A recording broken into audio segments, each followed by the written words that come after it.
একটু অপেক্ষা করো,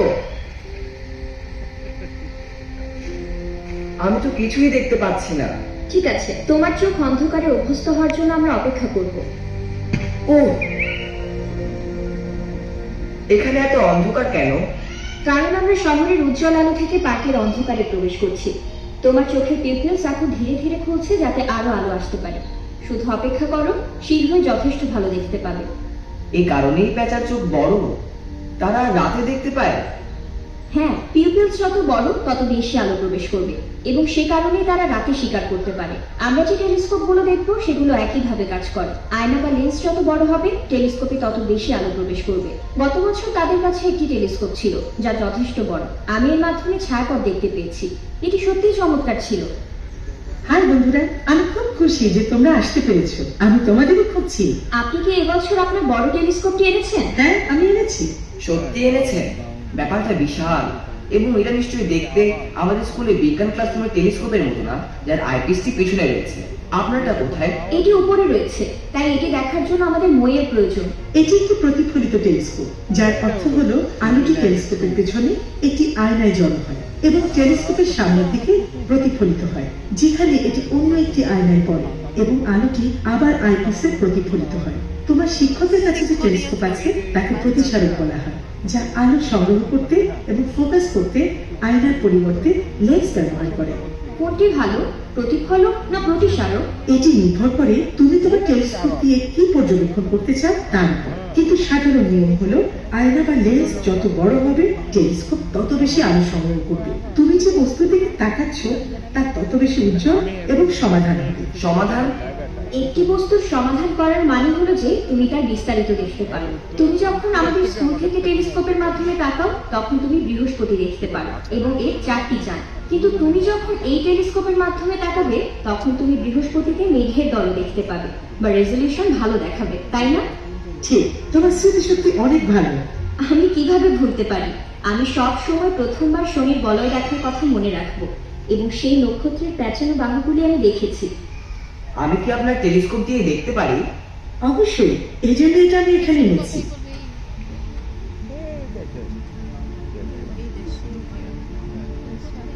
ওয়াও, এটা কি সত্যিই বৃহস্পতি? ওই তারাগুলো কি দুপাশে সারিবদ্ধ? সেগুলি হলো 4টি গ্যালিলিয়ান চাঁদ: আইও, ক্যালিস্টো, ইউরোপা এবং গ্যানিমেড। তাদের গ্যালিলিয়ান চাঁদ বলা হয় কেন? গ্যালিলিও নামে একজন ইতালীয় গণিতবিদই প্রথম মানুষ যিনি 1610 সালে টেলিস্কোপ দিয়ে তাদের দেখেছিলেন। প্রকৃতপক্ষে এটি বিশ্বাস করা হয় যে গ্যালিলিও প্রথম নবমণ্ডল দেখার জন্য একটি টেলিস্কোপ ব্যবহার করেছিলেন। তিনি প্রথম পর্যবেক্ষণে রেকর্ড করেছিলেন। গ্যালিলিও কি টেলিস্কোপ আবিষ্কার করেন? না, আপনি কি সেই ডাচ লোকটির গল্প বলতে পারেন? নিশ্চয়ই, তবে তার আগে তোমাদের বলি টেলিস্কোপ আগে কেমন ছিল। টেলিস্কোপ আবিষ্কারের আগে সবাই বিশ্বাস করত পৃথিবী মহাবিশ্বের কেন্দ্রে এবং সূর্য, চাঁদ ও গ্রহ তার চারদিকে প্রদক্ষিণ করে।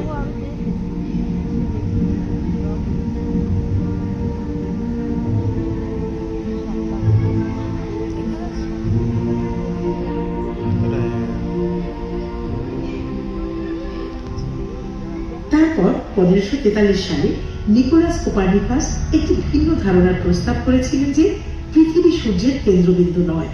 এটি একটি প্রাথমিক ধারণা ছিল, কিন্তু এটি প্রমাণ করার মতো তার কাছে কিছু ছিল না।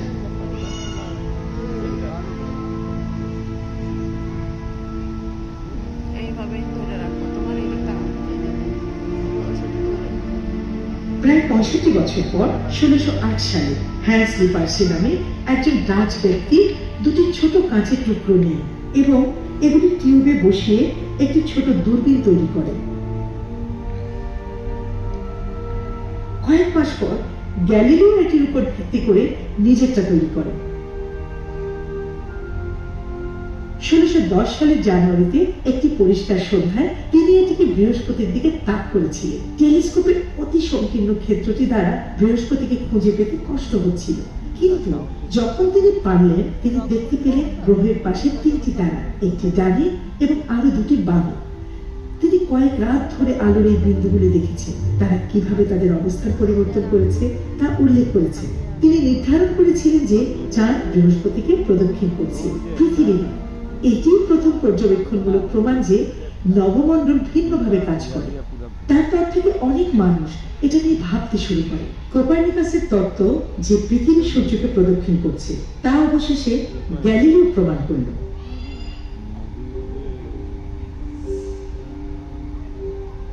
এবং তিনি বৃহস্পতির চাঁদের চেয়েও বেশি কিছু দেখেছিলেন। তার টেলিস্কোপটি তার জন্য যথেষ্ট পরিষ্কার করেছিল যে চাঁদের পাহাড় রয়েছে, সূর্যের উপর দাগ রয়েছে এবং শুক্র আমাদের চাঁদের মতো পর্যায়ক্রমে চলে। তিনি আরো দেখলেন যে মিল্কি ওয়ে হাজার হাজার তারা দিয়ে তৈরি।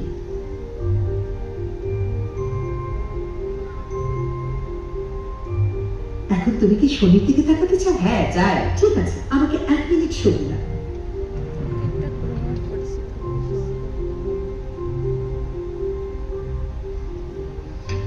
ঠিক আছে, এখন দেখো।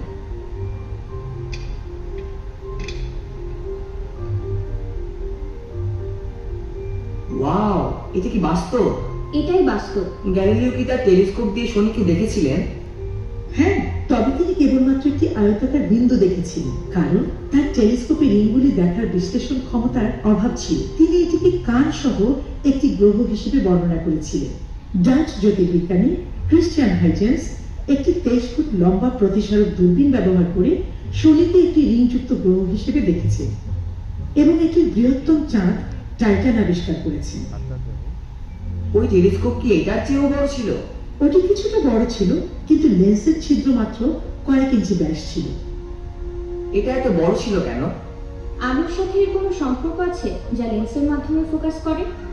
রঙের সম্পর্কে কিছু অবশ্যই আছে।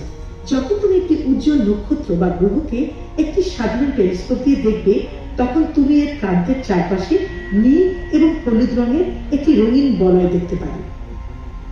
টেলিস্কোপের ফোকাল দৈর্ঘ্য বাড়িয়ে বা এটিকে লম্বা করে তুমি ভালো দেখতে পাবে। আমি কিন্তু শনির চারপাশে শুধুমাত্র একটি বলয় দেখতে পাচ্ছি এবং এটি নীল বা হলুদ নয়। কারণ তার টেলিস্কোপটি প্রতিসরণকারী নয়, এটি একটি প্রতিফলক।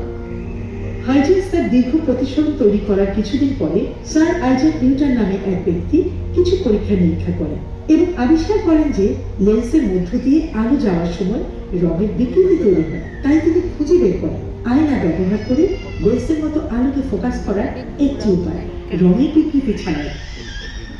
এখন তুমি কিছু বাস্তব রং দেখতে চাও? হ্যাঁ, চাই। ঠিক আছে, আমি টেলিস্কোপটি এখানে একটি সুন্দর দৃশ্যের দিকে তাক করব। আলবেরিও এ এবং বি একটি বাইনারি স্টার সিস্টেম, যার মানে এই দুটি তারা অত্যন্ত কাছাকাছি দেখে। আসলে তোমার অসহায় চোখ দিয়ে এটি আকাশে একটি একক তারা হিসেবে দেখা যায়। আমি ভিন্ন রঙের দুটি তারা দেখতে পাচ্ছি, একটি নীল এবং অপরটি সোনালী। কারণ প্রতিটি নক্ষত্রের তাপমাত্রা আলাদা। আমি গত বছর শিখেছি। তুমি যখন একটি মোমবাতির শিখার দিকে তাকাও, তখন তুমি দেখো এটি বাতির কাছে নীল থেকে উপরে প্রায় লাল হয়ে গেছে। প্রতিটি রং সেই বিন্দুতে শিখার তাপমাত্রার সাথে সম্পর্কিত। শিখার শীর্ষ লাল অংশ গরম, কিন্তু নীল অংশ অনেক গরম। ঠিক বলেছ, নিউটনও সেটা বের করার সাথে জড়িত ছিল। মনে আছে কাঁচের লেন্সের মধ্য দিয়ে যাওয়া আলো যা রঙের বিকৃতি সৃষ্টি করে? নিউটন একটি বিশেষ কাঁচের মধ্য দিয়ে আলোকে অতিক্রম করেছিলেন এবং বুঝতে পেরেছিলেন যে রংধনুর রঙগুলি বিভিন্ন তাপমাত্রার সাথে মিলে যায়। রংধনু বা বর্ণালীর নীল অংশ লালের চেয়ে বেশি উষ্ণ।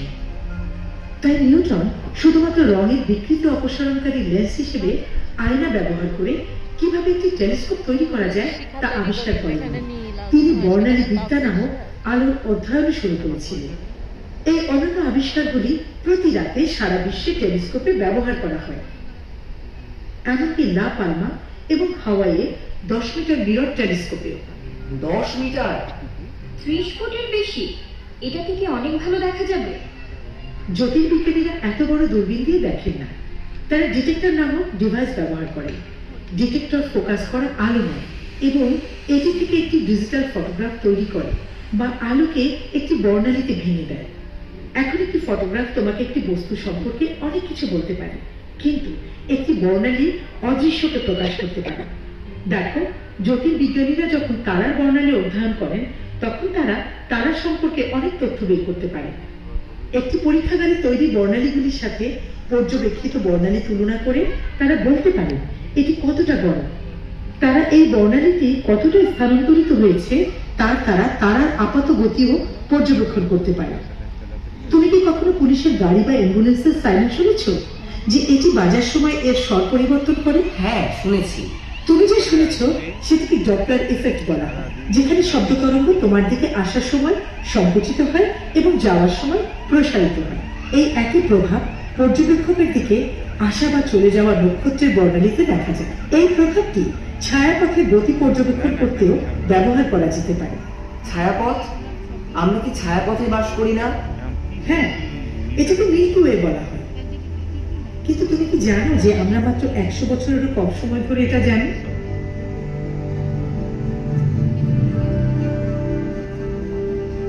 এটা বের করতে আমাদের এত সময় লাগলো কেন? 20 শতাব্দীর আগে জ্যোতির্বিজ্ঞানীরা মনে করতেন যে মহাবিশ্ব পৃথিবী এবং কেন্দ্রে অবস্থিত সৌরজগতের সাথে তারার একটি সমতল চাকতি নিয়ে গঠিত। ক্যারোলিন হার্সেল নামে একজন জ্যোতির্বিজ্ঞানী এই চাকতির একটি মানচিত্র তৈরি করেছিলেন। যেহেতু সেকালের টেলিস্কোপগুলিতে অন্য ছায়াপথের পৃথক নক্ষত্রগুলি দেখার জন্য সমাধান করার ক্ষমতা ছিল না, তারা ভেবেছিল এগুলি আলোর প্যাচ, যাকে তারা বলেছে সর্পিল নিহারিকা, যা এই বিশাল চাকতির অংশ। কারণ তখনকার টেলিস্কোপ 100 ইঞ্চি টেলিস্কোপ পর্যন্ত একটি শীর্ষ মাউন্ট উইলসন তৈরি করা হয়।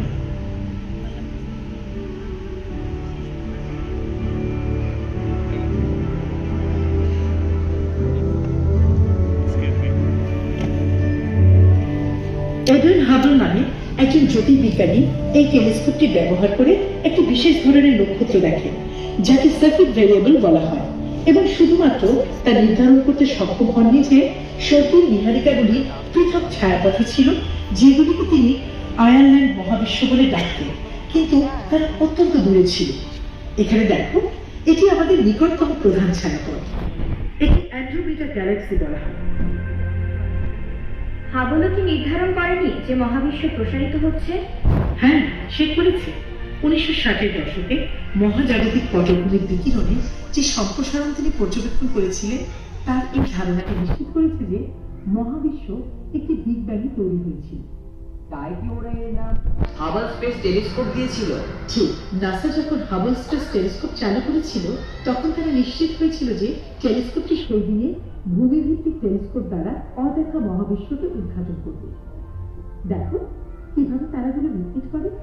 আমাদের বায়ুমণ্ডল এটি ঘটায়, এবং তুমি যত বড় টেলিস্কোপ তৈরি করো না কেন, একটি টেলিস্কোপ যা দেখতে পারে তার সীমিত কারণ হলো এটি এবং মহাকাশের মধ্যবর্তী বায়ু। তাই যখন তারা মহাকাশে একটি টেলিস্কোপ স্থাপন করেছিল তখন জ্যোতির্বিজ্ঞানীরা জানত যে বিস্ময় ঘটেছিল। হাবল স্পেস টেলিস্কোপ নক্ষত্র ও গ্রহের গঠন প্রকাশ করেছে। এটা আমাদের দেখিয়েছে যে মহাবিশ্ব গতিশীল এবং স্থবির নয়, কিন্তু এটি আসলে আমাদের যা দেখিয়েছে তা হলো শুরুর দিকের মহাবিশ্ব। আজ আমরা যে মহাবিশ্বে বাস করছি তার চেয়ে আলাদা ছিল। আপনি কি বলতে চাচ্ছেন? শুরুর দিকের মহাবিশ্ব সব একই নয় কি? আমরা কিভাবে শুরুর দিকের মহাবিশ্ব দেখতে পারি? ভালো প্রশ্ন। ওখানে তারকাটা দেখেছো? এটি বেগা, প্রায় 26 আলোকবর্ষ দূরে। তার মানে এই তারা যে আলো তৈরি করে তা আমাদের কাছে পৌঁছতে আলোর গতিতে 26 বছর সময় নেয়। তাই আমরা এটিকে 26 বছর আগের মতো দেখি। এখন যে নক্ষত্রটি আছে তার নাম জেনে, এবং এটি 3600 আলোকবর্ষ দূরে। তাই এটি দেখা গিয়েছিল 3600 আলোকবর্ষ আগে, তাই না? এটাই ঠিক। আর অ্যান্ড্রোমেডা